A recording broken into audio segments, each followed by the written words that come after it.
O que é que o Ministério Público de fato queria e continua querendo nesta ação? O Ministério Público diz que a Canção Nova tem influência indevida sobre a Fundação João Paulo II e que isso traria aí riscos financeiros, riscos administrativos. Por isso, o Ministério Público pediu medidas drásticas como tutela provisória, ou seja, pedindo uma decisão desde logo pelo juiz, sem esperar o processo chegar ao final, incluindo o quê? Afastamento imediato dos 7 membros do Conselho Deliberativo sob a alegação de que estavam beneficiando a Canção Nova indevidamente, intervenção judicial na fundação, com o interventor assumindo o controle total da instituição. Terceiro, mudanças no estatuto para limitar a presença de membros indicados pela Canção Nova, inclusive proibindo a sua recondução e alterando as regras de votação. E é exatamente nesse ponto em que se fala sobre a laicização que tanto vocês estão vendo. Quarto, fiscalização rigorosa dos bens e contratos. O Ministério Público ele queria um levantamento detalhado de todos os bens da fundação. Imóveis, móveis, valores, além de novas regras para alocação e cessão desse patrimônio. Quinto, análise dos royalties pagos à Canção Nova, alegando que os valores estariam aí acima do mercado. Então, resumindo, o Ministério Público ele queria reduzir a influência da Canção Nova na fundação, afastar a diretoria e colocar um interventor no comando, agora já nesse primeiro momento. O Brasil inteiro parou nos últimos dias para acompanhar sobre o caso entre o Ministério Público e a Canção Nova. E como prometido no último vídeo, em que postei falando sobre o esclarecimento do padre Roger Luiz sobre o caso, venho aqui nesse vídeo trazer uma atualização. Muitos aqui criticaram nos comentários falando mal da Canção Nova. Infelizmente foram comentários desonestos de pessoas que não entenderam as mensagens, tanto do padre Wagner quanto do padre Roger Luiz. Porém, a maioria dos católicos se manifestaram de forma respeitosa, mandando assim mensagem de apoio. Agora, para que as coisas ficassem mais claras possíveis, eu trouxe 2 vídeos da advogada Priscila Guimarães. A advogada essa que é católica, e que merece todo o nosso respeito por trazer essas informações importantíssimas. Ela que está por dentro de tudo o que está acontecendo sobre o caso, e por isso, meus irmãos, venho aqui compartilhar com vocês esse vídeo trazendo alguns detalhes sobre o processo. Você quer saber o que a advogada Priscila Guimarães revelou sobre o caso da Canção Nova e que vai fazer você entender o que está acontecendo? Então fique até o final do vídeo que eu já volto após a vinheta.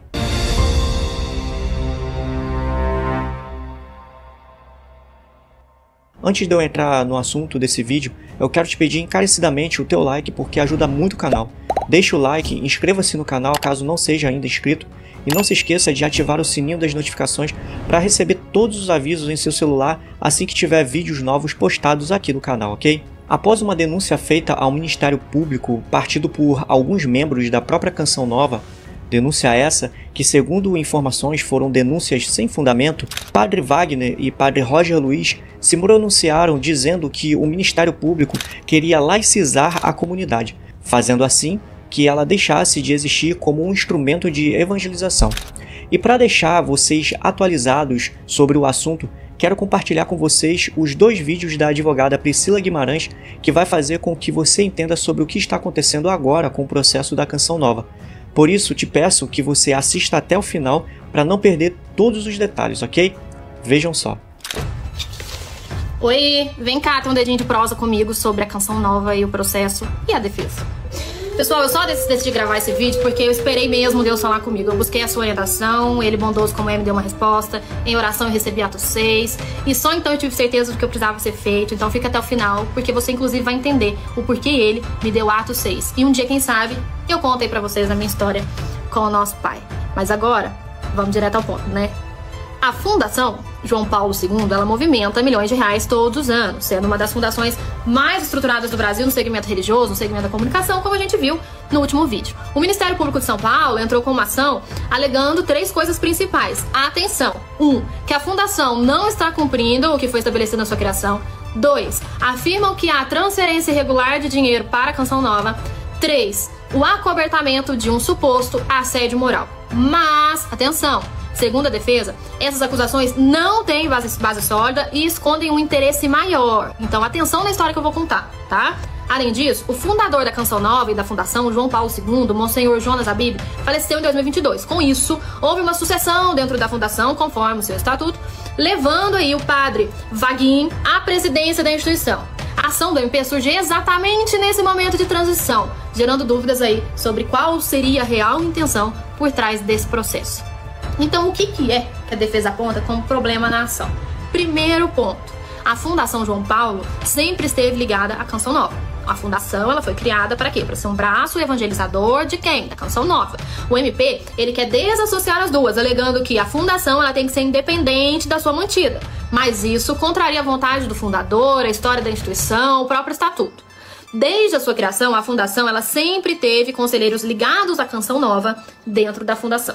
O estatuto deixa claro que a fundação existe para quê? Para apoiar a evangelização. E não tem motivo legal para essa separação, já que a conexão entre elas sempre foi legítima há vários anos.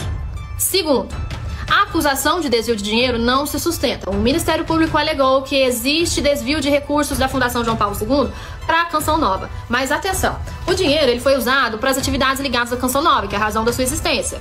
Se tiver dúvida, vai no meu último vídeo. Todos os contratos passaram por auditorias internas, externas, não foi identificada nenhuma irregularidade. As prestações de contas da fundação foram aprovadas por anos consecutivos. Por quem, gente? Pelo Ministério Público de São Paulo. Então agora vem cá um cadinho, vê um ponto estranho. O Ministério Público não pediu o afastamento de uma pessoa importante, do diretor executivo da fundação, o senhor Florindo, que é quem assina os contratos financeiros. Então, se o problema fosse um desvio de dinheiro, por que o Ministério Público não incluiu o principal responsável pelas transações? Aquele que assina. Terceiro, o caso de assédio moral foi conduzido de forma irregular. Então, outro ponto da ação é a acusação de que a fundação teria cobertado o caso de assédio moral, mas a defesa afirma que essa acusação foi construída sem provas concretas. 4 membros da Canção Nova foram afastados após uma investigação do Comitê de Compliance. O processo disciplinar não garantiu o direito de defesa aos acusados. O Conselho Deliberativo, então, resolveu suspender a penalidade promovida pelo Compliance para garantir que os missionários pudessem se defender antes de ter uma decisão final. Então, a suspensão não anulou a punição. Detalhes importantes aqui. Atenção, Cato. O Comitê de Compliance era formado por quem? Funcionários subordinados ao diretor executivo. Lembra dele, o Sr. Florindo? Ou seja, não tinha uma autonomia real para tomar decisões imparciais. E o inquérito do Ministério Público não ouviu todas as testemunhas sobre o assunto, incluindo a vice-diretora executiva. A defesa, pessoal, aponta que essa acusação foi usada como um pretexto para justificar a intervenção na fundação. Quarto, colocar a família Flor no controle da fundação. A defesa da Canção Nova afirma que o real objetivo do Ministério Público é entregar o controle da fundação à família Flor.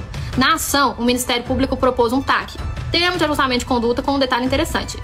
Atenção aqui.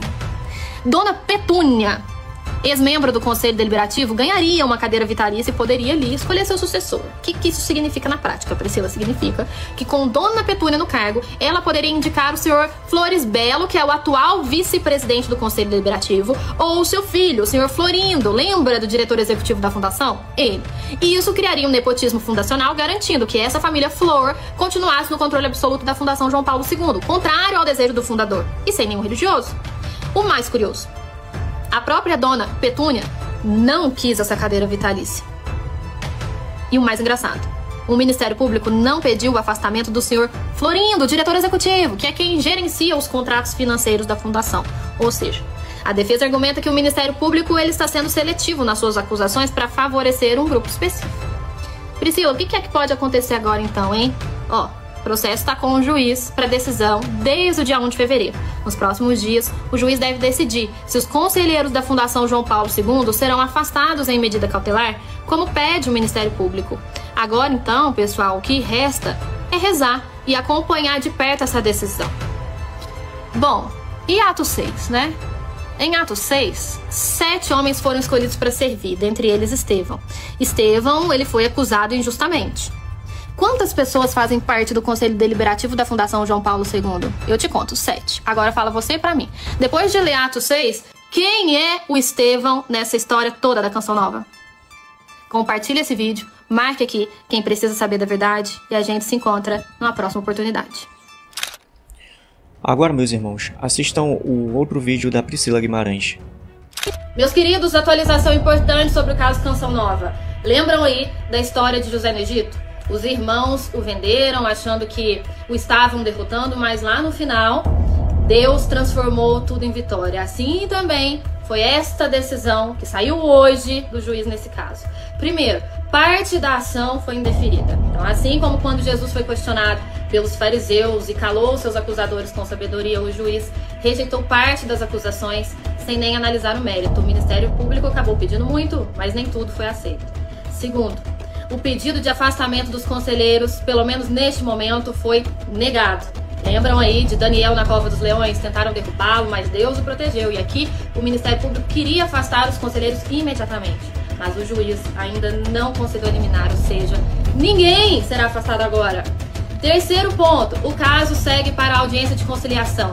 Assim como Davi, que antes de enfrentar Golias tentou dialogar ali com seus irmãos e o rei, o juiz decidiu que a melhor solução agora é uma conversa. Então foi marcada uma audiência presencial para o dia 25 de março de 2025, pertinho. Agora, todo mundo será citado oficialmente, terão prazo ali para apresentar sua defesa. Então, o que isto significa, Priscila? O Ministério Público não conseguiu afastar ninguém agora. Parte do processo foi encerrado sem julgamento do mérito. O caso ainda não acabou, mas a defesa segue firme. Lembra aí do último vídeo de Atos 6? Quantos homens foram escolhidos? Quantos conselheiros deliberativos existem nesse caso? Comenta aqui sua opinião, compartilha para que mais pessoas saibam a verdade e saibam o que está acontecendo no processo da Canção Nova. Um beijo, até a próxima. Meus irmãos, todos aqueles que assistiram os vídeos passados do nosso canal viram que através desse esclarecimento da advogada Priscila Guimarães foi verdade. Se pegarmos todos os nomes citados pela advogada e analisar com cuidado seus respectivos cargos na Canção Nova, você vai descobrir e entender aquilo que o padre Wagner e o padre Roger Luiz falou em seus depoimentos. Então tudo aquilo que trouxemos nos vídeos passados, os depoimentos e tudo mais foram verídicos. E agora, meus irmãos, tudo faz sentido, tudo se encaixou perfeitamente, fazendo assim o encerramento desse caso, graças à ajuda da advogada Priscila Guimarães. E se você quer conhecer mais o trabalho dela, vou deixar aqui na descrição o link das redes sociais dela para que você possa seguir. Então é isso, meus irmãos. Espero que esse vídeo foi esclarecedor para vocês e peço que nos ajude compartilhando para seus amigos e familiares. Não esqueça de dar também o seu like para fortalecer o nosso canal. E aqui eu me despeço te desejando um forte abraço, até o próximo vídeo e que viva Cristo Rei!